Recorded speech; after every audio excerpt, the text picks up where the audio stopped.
तो स्वागत है आप सभी का हमारे चैनल एसवीपी इंस्टीट्यूट पर। मेरा नाम है कीर्ति राघव। आज हम बात करते हैं भारत आसियान के संबंध के बारे में, इसकी हिस्ट्री के बारे में भी बात करेंगे कि ये क्या क्यों इंपॉर्टेंट था, कब इसको इस्टेब्लिशमेंट किया गया था और भारत और आसियान के बीच में क्या संबंध है, तो जो कि हमारे लिए काफ़ी ज़्यादा इंपॉर्टेंट है जानना। और हम इसकी थोड़ी करंट से रिलेटेड भी बात करेंगे कि ये टॉपिक जो है वो न्यूज़पेपर में आया है, तो ये क्यों आया है, किस वजह से आया है, क्या इंपॉर्टेंट है, क्या ऐसी चीज़ें हुई हैं। तो अब स्टार्ट करते हैं, बात करते हैं म्यांमार में। तो म्यांमार में गृह युद्ध और दक्षिण चीन सागर में जारी तनाव दक्षिण पूर्व एशियाई देशों के संगठन आसियान के लिए अस्तित्व का सवाल बन चुके हैं। और हाल ही के वर्षों में देखा जाए तो आसियान को कई ऐसी चुनौतियों का सामना करना पड़ा है जो संगठन की एकता के लिए काफ़ी ज़्यादा खतरा बनी हुई है। तो अब हम थोड़ा सा इसकी हिस्ट्री के बारे में बात कर लेते हैं कि आसियान को कब इस्टेब्लिशमेंट किया गया था, क्यों इस्टेब्लिशमेंट किया गया था, और भारत के बारे में बात करते हैं कि भारत जो है वो इसका हिस्सा कब बना।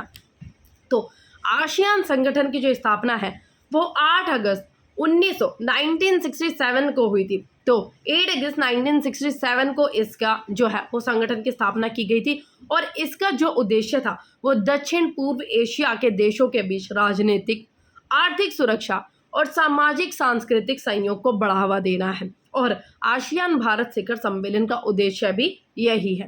भारत और आसियान के बीच संबंधों की शुरुआत जो है वो ये काफ़ी ज़्यादा इंपॉर्टेंट है कि भारत और आसियान के बीच के संबंध की शुरुआत कब हुई थी, तो 1992 में हुई थी, जब भारत को संवादिक साझेदार के रूप में शामिल किया गया था। तो 1992 में भारत को कैसे शामिल किया गया था, संवादिक साझेदार के रूप में। और इसके बाद 2002 में पहली बार आसियान भारत शिखर सम्मेलन का आयोजन किया गया था। पहली बार किया गया था 2002 में, पहली बार भारत शिखर सम्मेलन का आयोजन किया गया था।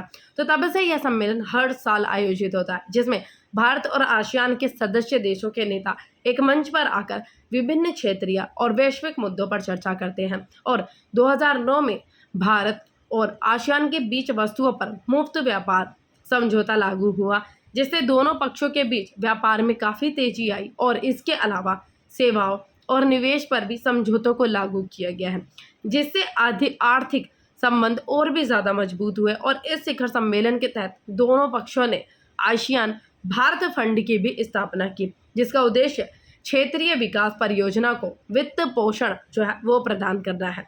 और बात करते हैं अब हम एक्ट ईस्ट पॉलिसी के बारे में कि जो भारत है एक्ट ईस्ट, आसियान भारत की एक्ट ईस्ट नीति का भी केंद्र है। और जो ये है नीति एशिया प्रांत क्षेत्र में विस्तारित पड़ोस पर आधारित है। और 1990 के टाइम पे इसको, जो 1990 था उसके दशक में जो एक्ट ईस्ट नीति थी, तो उस टाइम पे इसका नाम किसी और नाम से इसको इस्टेब्लिशमेंट किया गया था। तो प्रधानमंत्री नरसिम्हा राव ने इसको लुक ईस्ट नीति की शुरुआत की गई थी। तो इसकी जो शुरुआत हुई थी वो लुक ईस्ट नीति के नाम से हुई थी।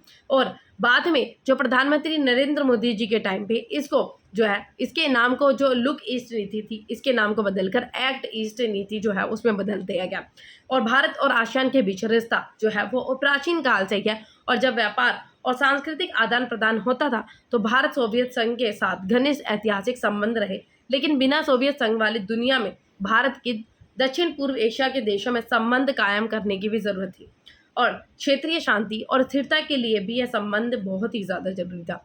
और अब हम बात करते हैं लाओस शिखर सम्मेलन के बारे में। तो लाओस शिखर सम्मेलन में भी भारत समेत सभी 10 सदस्य देशों ने चीन की दक्षिण चीन सागर नीति की कड़ी निंदा भी की और उसको काफ़ी खरी सुनाई।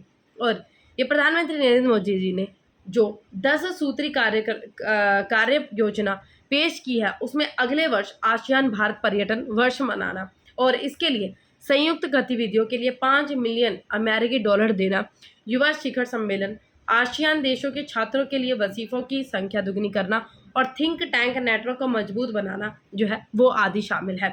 और यह भी कहा जा रहा है कि इसमें कोई भी संदेश नहीं कि पिछले 10 सालों में भारत आसियान व्यापार दुगना होकर 130 बिलियन अमेरिकी डॉलर से भी अधिक हो गया है। और आसियान आज भारत के सबसे बड़े व्यापार और निवेश भागीदारों में से एक है। 7 आसियान देशों के साथ भारत की सीधी उड़ान संपर्क जो है वो कायम है। और पिछले कुछ वर्षों से भारत की सुरक्षा चिंताएं जो हैं बढ़ रही हैं और इसके लिए भी आसियान देशों से संबंध को काफ़ी गहरा करना भी ज़रूरी है। तो ये काफ़ी ज़्यादा इम्पॉर्टेंट न्यूज़ है। अगर वीडियो आपको पसंद आई है, इंफॉर्मेटिव, तो सही में ये काफ़ी ज़्यादा इम्पॉर्टेंट है और इसके अंदर वीडियो में जितनी इन्फॉर्मेशन दी गई है बहुत ही ज़्यादा इंपॉर्टेंट है, आपके लिए काफ़ी ज़्यादा यूज़फुल भी है। तो वीडियो पसंद आई तो हमारी वीडियो को लाइक कीजिए और इस चैनल को सब्सक्राइब कर लीजिए अगर आपने सब्सक्राइब नहीं किया है इसी तरीके की और इन्फॉर्मेशन के लिए। और इस वीडियो से रिलेटेड आपको कोई डाउट और क्वेश्चन पूछनी हो इस वीडियो से रिलेटेड तो कमेंट सेक्शन आपके लिए ओपन है, उसमें कमेंट मेंशन कर दीजिएगा।